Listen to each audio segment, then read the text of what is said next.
আসসালামু আলাইকুম রহমতুল্লাহ। প্রিয় শিক্ষার্থী বন্ধুরা, আশা করি তোমরা অনেক ভালো আছো। আজকে আমরা ভয়েস চেঞ্জ নিয়ে একটি গুরুত্বপূর্ণ আলোচনা, ভয়েস চেঞ্জের উপর একটি গুরুত্বপূর্ণ আলোচনা হবে। তোমরা শুরু থেকে শেষ পর্যন্ত আশা করি ভিডিওটা খুব মনোযোগ সহকারে দেখবে। ওকে, আমরা জানি ভয়েস দু প্রকার, active voice and passive voice. আমাদেরকে মাথায় রাখতে হবে অ্যাক্টিভ ভয়েসের ক্ষেত্রে when there is a doer of an action in the sentence, we are to use an active verb and it's called active voice. When there is a doer of an action, we are to use a passive verb and it's called passive voice. Okay, শিক্ষার্থী বন্ধুরা, voice দু প্রকার, active voice, passive voice. সহজভাবে আমাদেরকে মাথায় রাখতে হবে কাজটি কে করে উল্লেখ থাকলে অ্যাক্টিভ ভয়েস, কাজটি কে করে উল্লেখ না থাকলে প্যাসিভ ভয়েস। উদাহরণস্বরূপ আমরা বলতে পারি তারা নদীতে মাছ ধরে। কে মাছ ধরে? তারা। এখানে উল্লেখ আছে, কাজে এই সেন্টেন্সটা কি বলা হবে? Active voice. এটাকে আমরা বলবো অ্যাক্টিভ ভয়েস। ওকে, নেক্সট আমরা জানি কাজটি কে করে সেন্টেন্সের মধ্যে যদি উল্লেখ না থাকে তাহলে সেটা আমরা তাকে বলবো প্যাসিভ ভয়েস। ওকে ফাইন, আমরা এখানে দেখতে পাচ্ছি উদাহরণস্বরূপ বৃক্ষরোপণ করা হয়। কে বৃক্ষরোপণ করে আমরা জানি না, তাহলে এখানে এটা আনসার কি হবে? Passive voice. ওকে, এবার আমাদের বাংলাদেশের শিক্ষার্থীদের মধ্যে একটা বড় রকমের একটা মিস্টেক আছে, কোনটা সাবজেক্ট এবং কোনটা অবজেক্ট তারা আইডেন্টিফাই করতে পারে না। আজকে আমরা খুব সহজ ফর্মুলার মাধ্যমে দেখব যে কিভাবে সাবজেক্ট বের করতে হয়, কিভাবে অবজেক্ট বের করতে হয়। সাধারণত স্ট্রাকচার সাবজেক্ট ভার্ব, O1 মানে অবজেক্ট 1 ব্যক্তিবাচক অবজেক্ট, O2 মানে হচ্ছে অবজেক্ট 2 বস্তুবাচক অবজেক্ট। তো আমরা সহজে দেখব যে সাবজেক্ট অবজেক্ট বের করার উপায়।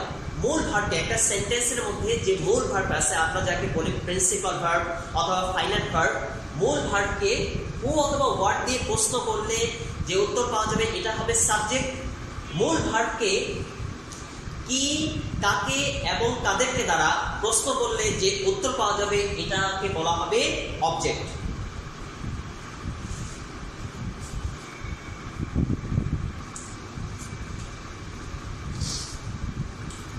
প্রিয় শিক্ষার্থী বন্ধুরা, এখন আমরা অ্যাক্টিভ থেকে প্যাসিভ করব। একটা সেন্টেন্সকে অ্যাক্টিভ থেকে আমরা যদি প্যাসিভ করতে যাই তাহলে আমাদেরকে we have to remember 6 steps.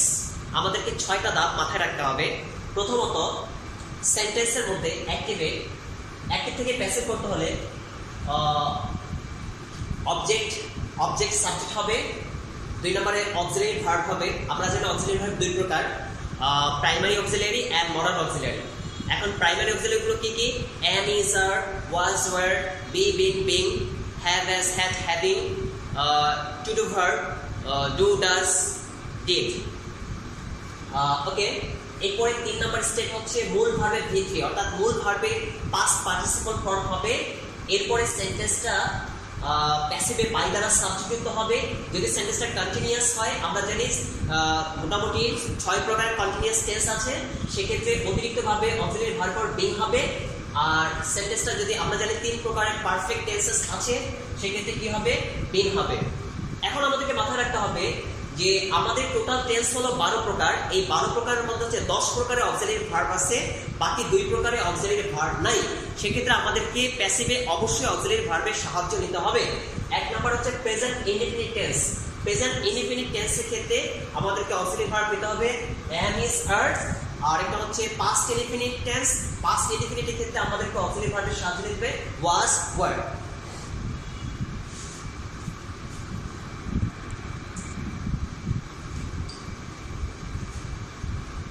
ওকে, আমরা বন্ধুরা অ্যাক্টিভ থেকে যখন প্যাসিভ করব, প্যাসিভ করার সময় আমরা বেশিরভাগই জানি যে বাইয়ের পরে বাই দ্বারা কি হবে?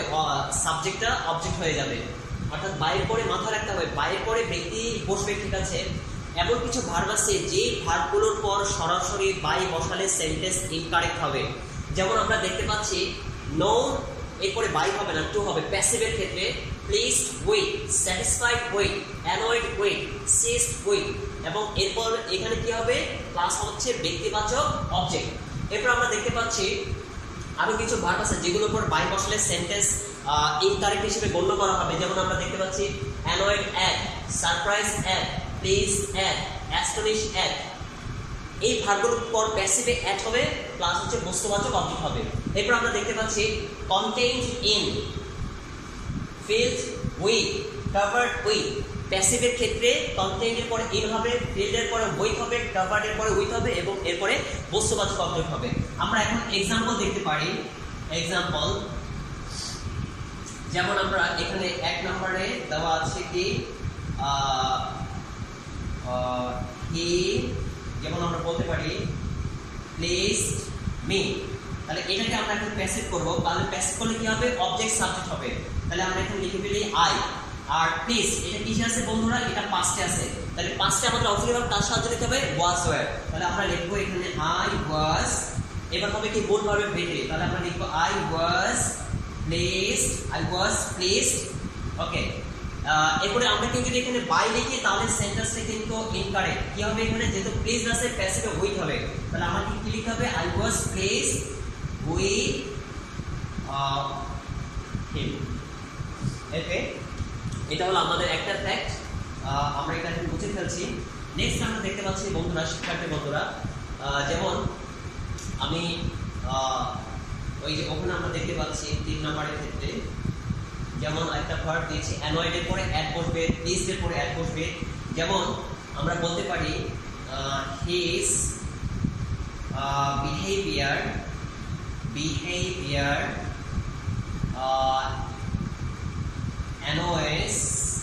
annoyed us।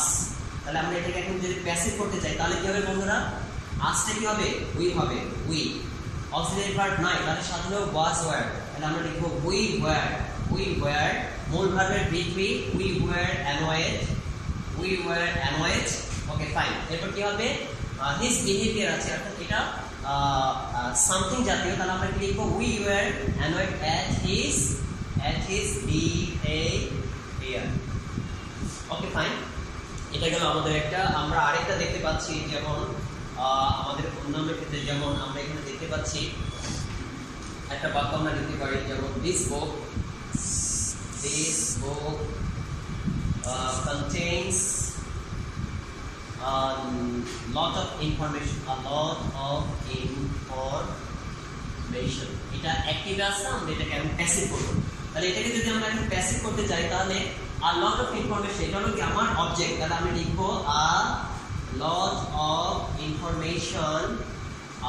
of information। Okay fine, contains হবে, sorry, this book contains a lot of information। তাহলে আচ্ছা, এটা আছে কি কোন অক্সিলারি ভার্ব নেই, আছে প্রেজেন্ট ইনডিফিনিট। সাথে দিতে হবে am is are, is contained। Okay fine. এরপরে কি, এরপর আমরা যদি বাই লিখি তাহলে কিন্তু এটা ইনকারেক্ট। যদি আমরা বাই লিখি এটা ইনকারেক্ট। দেখতে হবে কি, in this book।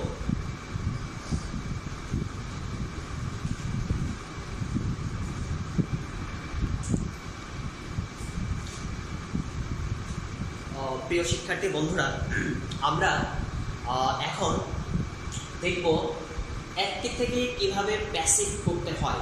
আমি শুরুতে এখানে লিখে দিচ্ছি map of active to passive. এখানে টেন্সের আমাদের যে 12 প্রকার টেন্স, আমরা টোটাল 9 প্রকার টেন্স নিয়েছি। সেটা অ্যাক্টিভ থেকে প্যাসিভ স্ট্রাকচার আমরা এখানে দেখিয়েছি। মডেলস, অ্যাক্টিভ থেকে প্যাসিভ স্ট্রাকচার আমরা দেখিয়েছি। যেমন প্রথমে আছে কি প্রেজেন্ট ইনডিফিনিট, এটা হলো অ্যাক্টিভ স্ট্রাকচার। তার প্যাসিভ স্ট্রাকচার অ্যামিজার্ড প্লাস ভার্বের past participle form. Present continuous, am is are ভার্বের প্রেজেন্ট ফর্মের সাথে আইএনজি, প্যাসিভ হবে am being, is being, are being plus ভার্বের past participle form. Present perfect have has plus ভার্বের পাস্ট পার্টিসিপল ফর্ম। স্ট্রাকচার কি হবে, প্যাসিভে হ্যাড বিন, হ্যাজ বিন, ভার্বের past participle form. Past indefinite আমরা দেখতে পাচ্ছি সাবজেক্ট, ভার্বের past form plus object. Passive structure was were, ভার্বের past participle form. Past continuous was were ভার্বের সাথে ভার্বের প্রেজেন্ট ফর্মের সাথে ING. Passive structure was being, were being plus ভার্বের past participle form. Past perfect had plus V three. আমরা দেখতে পাচ্ছি passive structure had been plus V3 অর্থাৎ ভার্বের past participle form. Okay, future perfect আমরা দেখতে পাচ্ছি শ্যাল বা উইল প্লাস ভার্বের প্রেজেন্ট ফর্ম। প্যাসিভ স্ট্রাকচার আমরা দেখতে পাচ্ছি শ্যাল বি অথবা উইল বি প্লাস ভার্বের past participle form. Future continuous shall be will be ভার্বের প্রেজেন্ট ফর্মের সাথে আইএনজি। আমরা প্যাসিভ স্ট্রাকচার দেখতে পাচ্ছি shall be being will be being plus ভার্বের পাস্ট পার্টিসিপল ফর্ম। ফিউচার পারফেক্টে আমরা দেখতে পাচ্ছি শ্যাল হ্যাভ উইল হ্যাভ, এরপর অলওয়েজ কি করবে ভার্বের past participle form. Excuse me, okay, এটা passive structure shall have been plus shall have been or will have been plus ভার্বের পাস্ট পার্টিসিপল ফর্ম।